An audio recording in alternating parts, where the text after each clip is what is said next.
Pertemuan hari ini kita akan melanjutkan dari sesi sebelumnya, di mana pada sesi sebelumnya kita sudah belajar bagaimana caranya untuk mengirimkan request. Request itu adalah apapun yang atau respon yang diberikan oleh user, pengunjung dari aplikasi kita, kemudian dilakukan proses submit. Ya, melakukan klik seperti ini pun itu juga disebut dengan melakukan request. Mengisi formulir, ya ini formulirnya saya rombak ya tampilannya. Ya, saya rombak vertikal. Ada nama, email, alamat, nomor HP. Kemarin berhenti sampai sini. Kemudian di bawahnya saya tambah ini komentar ya. Ini judulnya komentar bukan nomor HP. Nah, mengisi formulir seperti ini kemudian menekan tombol submit, kirimkan, itu juga melakukan request. Nah, request ini nantinya akan diolah, ditangkap. Siapa yang mengolah? Di sini pertama kali yang akan mengolah itu adalah controller. Ya, kemarin skripnya ada di mana? Kita buka TP, controller, teori controller. Nah, ini letaknya ada di sini kemarin. Ya. Ada controller, ada function di dalam controller dengan nama simpan guestbook. Di mana simpan guestbook ini sudah nyambung dengan formulir tadi. Ya. Ya, sudah nyambung dengan ini. Taunya dari mana? Di sini ada URL yang mengarah ke simpan guestbook. Ya. URL-nya mengarah ke simpan guestbook. Simpan guestbook yang dimaksud di sini itu simpan guestbook yang ada di root. Ya, yang ada di sini. Itu ini. Simpan guestbook yang ada di root mengarah ke controller teori, kemudian ke function yang namanya juga simpan guestbook. Kemudian metode yang dipakai adalah post.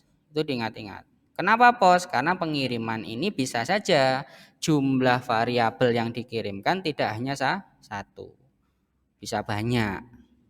Nah, kalau menggunakan metode get nanti tampilan dari variabel akan muncul dan itu menjadi kurang aman. Kemudian yang kedua, memang Laravel mewajibkan kalau menggunakan form maka metode pengirimannya itu harus post. Sehingga menyebabkan di sini rootnya juga harus root post.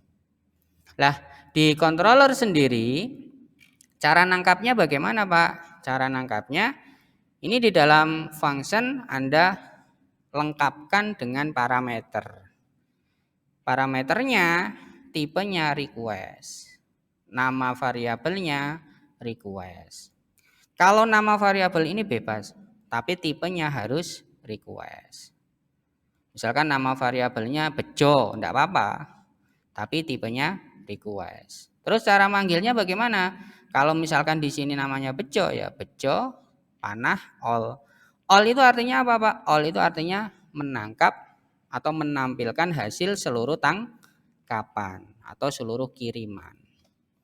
Nah, tadi ada label yang masih salah ya, ini pesan. Tampilannya nanti akan muncul seperti ini. Saya contohkan misalkan ada pengiriman nama lengkapnya Aris, alamatnya misalkan arisap@gmail.com. Alamatnya Jalan Sembrani nomor 40 Malang 0856 sekian sekian sekian. Pesannya oke gitu. Ya. Ini sudah diisi semua. Kemudian ditekan kirimkan. Kirimkan, maka dia akan mengirimkan menggunakan URL tadi, ditangkap oleh si controller, dimunculkan nilainya. Ya, token diingat-ingat. Ini juga merupakan syarat wajib di dalam Laravel. Ini berasal dari @csrf. Kemudian metode yang muncul di sini, underscore method, post, itu berasal dari sini. Kalau ini kamu buang, ya maka di tampilan ini tidak akan muncul metodenya apa. Tetapi tetap metode yang dipakai adalah post. Kenapa? Di dalam tag formnya Anda sudah lengkapkan metode post. Ini jangan dilupakan. Ya, lah lanjutan dari pembahasan ini adalah bagaimana sekarang kalau pengen nilai ini, ya nilai dari data yang dikirimkan ini disimpan ke dalam tabel. Berarti judul materi pertama kita hari ini adalah melakukan koneksi database MySQL dengan project Laravel. Langkahnya, ya, langkah pertama, Anda pastikan bahwa service sum nantinya, yaitu tentang MySQL itu sudah aktif, ya, service MySQL-nya aktif. Karena di awal kemarin kita kan hanya memanggil perintah PHP artisan serve, ya. Kita belum melibatkan MySQL. Nah, hari ini kalau kita pengen menggunakan MySQL, maka harus mengaktifkan service MySQL-nya. Oke, ini aktifkan dulu. Kalau sudah aktif, langkah berikutnya Anda boleh menggunakan browser, boleh menggunakan MySQL font. Kita buat, ya, localhost masuk ke phpMyAdmin, ya, masuk ke phpMyAdmin. Atau menggunakan MySQL font. Aplikasi seperti ini. Ya. Oke, pilih. Anda kalau biasa menggunakan browser, ya pakai browser, ketikkan localhost phpMyAdmin, tapi kalau mau menggunakan aplikasi MySQL font silahkan juga. Oke. Misalkan saya pakai browser, apa yang saya lakukan? Saya buat database-nya dulu. Namanya apa? Ya, misalkan namanya adalah DB Perpus. Nah, ini aplikasi tentang perpustakaan, namanya DB Perpus. Kemudian saya create. Oke ya.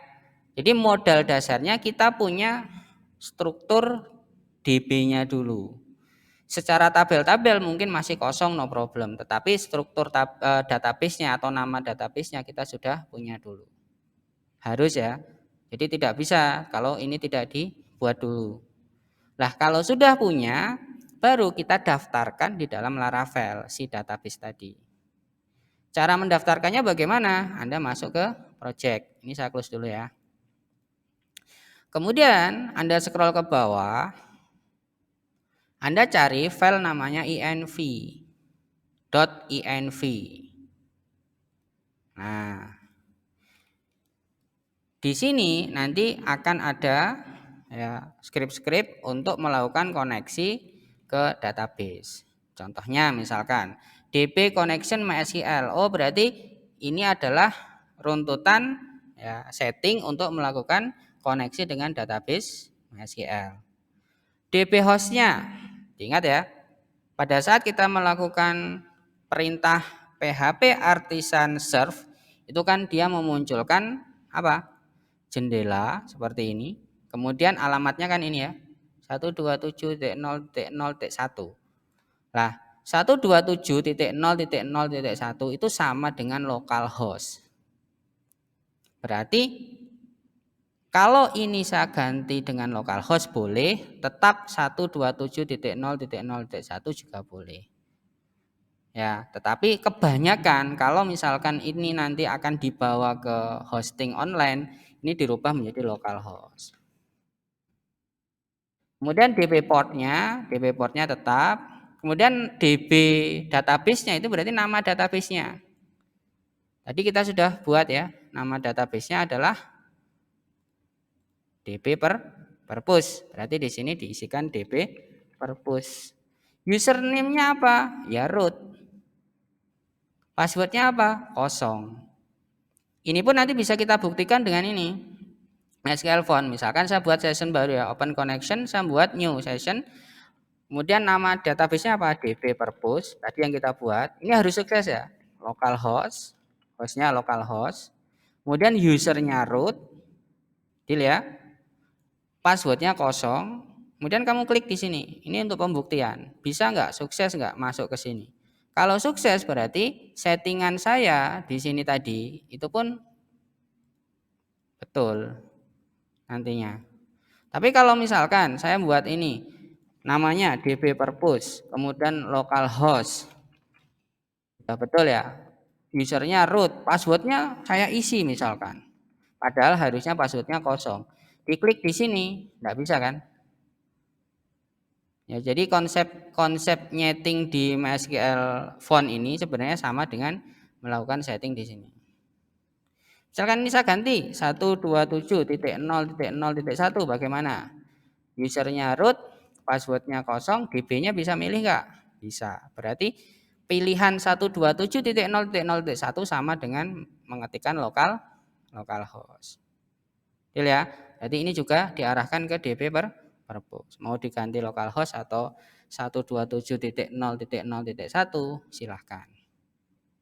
Oke. Berarti ini kalau saya tekan oke, ini akan menciptakan session koneksi. Artinya masuk ke database DB purpose. Berarti kalau yang di Laravel saya save, ini pun harusnya menjadikan project Laravel saya ini connect dengan database MySQL namanya DB purpose. Membuktikannya bagaimana koneksi ini? Nah, kita akan melakukan pembuktian kalau memang setting saya ini benar. Pembuktiannya kita akan melakukan migrasi data. Nah, ini service yang sangat-sangat berguna di dalam Laravel. Jadi Laravel itu punya folder atau subfolder namanya database. Di dalam folder database ini ada migration. Nah, di dalam folder atau subfolder migration ini terdapat file-file yang nanti bisa kita ciptakan, kita bisa tambahi. Ya. Nah, file-file ini adalah file-file yang nantinya bisa kita minta untuk membuatkan tabel baru di dalam database yang sudah kita connect tadi. Contohnya misalkan di sini ada file yang dibuat tahun 2014, bulan 10, tanggal 12. Yang belakangnya ini urutannya ya. Jadi misalkan sama-sama tanggal 14 ya seperti ini. Ini berarti lebih lama, ini lebih baru. Ya. Berarti nanti pada saat diciptakan ini akan dijalankan lebih dulu, baru ini, baru ini. Jadi dia akan menjalankan proses migrasi ini itu secara berurutan. Apa isinya yang pertama kita lihat? Kalau saya klik file ini, isinya adalah perintah untuk menciptakan tabel users namanya. Skema create, lihat ya, skema create users. Function blueprint table. Kemudian ini deskripsi dari kolom-kolomnya. Ada kolom ID, tipenya big increment, berarti kolom yang nilainya numerik tapi bisa berjalan sendiri angkanya otomatis. Kemudian ada kolom name, tipenya string, ada kolom email, tipenya string dan unique. Unique itu artinya kolom email ini tidak boleh diisi email yang sama. Kemudian ada kolom bertipe timestamp. Timestamp itu berarti tipe yang isinya nanti ada tanggal dan jam. Dan ini boleh dikosongi, no label. Kemudian ada kolom lagi bertipe string, nanti tentang password. Isinya password. Kemudian ada kolom untuk token. Dan ada kolom bertipe timestamp saja tetapi tidak punya nama. Nah, kolom terakhir ini nanti secara otomatis akan menciptakan dua kolom. Ya, yaitu create add dan update add. Jadi, misalkan saya membuat kolom dengan konsep seperti ini, itu kalau diterjemahkan jadi tabel itu muncul dua kolom. Yang lainnya tetap satu kolom. Ini jadi satu kolom, satu kolom, satu kolom, satu kolom, satu kolom, satu kolom. Tapi yang ini otomatis akan mekar jadi dua kolom. Ya, yaitu namanya create add. Kapan data itu diinputkan, nantinya isinya otomatis muncul. Dan update add itu isinya adalah kapan data dilakukan perubahan. Nah, ini perintah ya. Dan perintah ini bisa kita injeksikan ke dalam database yang sudah terkonek tadi. Dan kita lihat lagi yang lain, yang ini apa isinya? Ini juga perintah untuk menciptakan tabel. Dan yang ketiga ada perintah lagi juga untuk menciptakan tabel. Berarti kalau perintah-perintah ini saya running, saya jalankan, maka akan tercipta 3 tabel. Apa saja? Tabel user, ya, tabel password reset, dan tabel filed job. Terciptanya di mana? Di dalam database ini. Yang awalnya kita cek ya di sini masih kosong ya, belum ada tabelnya sama sekali. Nanti kita buktikan apakah benar bisa tertransfer. Kalau bisa tertransfer, itu membuktikan koneksi setting saya benar. Nah, cara mentransfernya seperti ini. Kita buka terminal, ya. Kemudian kita perintahkan php artisan migrate. Anda boleh nanti cari tutorial tentang migrate atau migration.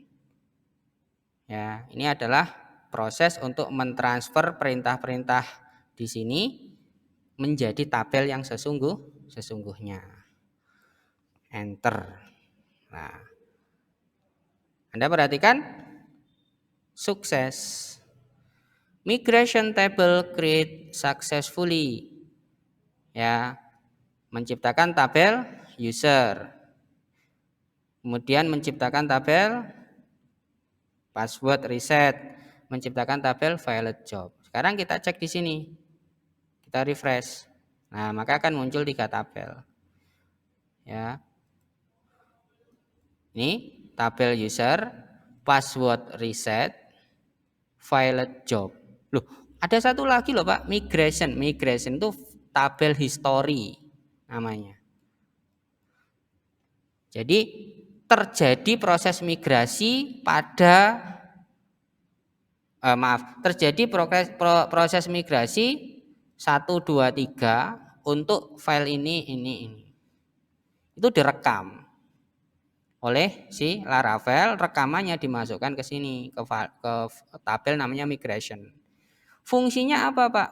Rekaman ini fungsinya adalah untuk membolak-balikkan ini proses migrasi. Contohnya, loh Pak, ini kolomnya misalkan tabel user ini kolomnya mau saya tambahi Pak.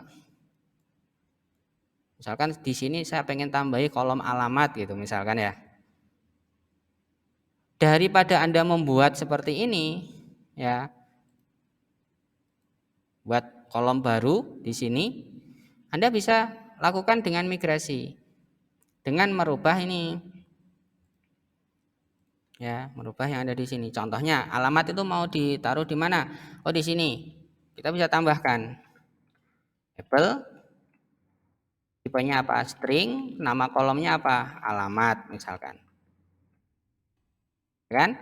Berarti kolomnya akan bertambah 1 kan di sini nanti. Nah, terus mentransfernya bagaimana? Nah, mentransfer ini bisa dilakukan dengan melakukan refresh migration. Ada? Berarti perintahnya apa? Migrate refresh. Migrate titik 2 refresh, enter. Nah, lihat terjadi dulu sebelum dilakukan migrasi, dia akan melakukan namanya rollback. Rollback itu menarik proses sebelumnya atau membalikkan proses sebelumnya. Lah, membalikkan proses sebelumnya itu membaca tabel migration ini. Sebelumnya ada proses apa gitu. Jadi fungsi dari tabel migration itu adalah untuk merekam semua kejadian migrasi. Suatu saat mungkin pengen dirubah, pengen dikembalikan ya dan seterusnya. Itu akan bergantung dari yang ada di sini. Ya. Loh, lihat ya. Jadi indeksnya kan yang 1, 2, 3 tadi hilang. Kenapa? Sebenarnya itu di delete datanya. Di delete, di rollback, ditarik ulang, kemudian di refresh, diisikan yang terbaru. Kita lihat di tabel user bagaimana. Sudah? Coba kita close dulu ya. Kita close, kemudian kita buka lagi. DB purpose, open. Nah, ketambahan ala alamat. Ada ketambahan alamat di situ, kolom alamat.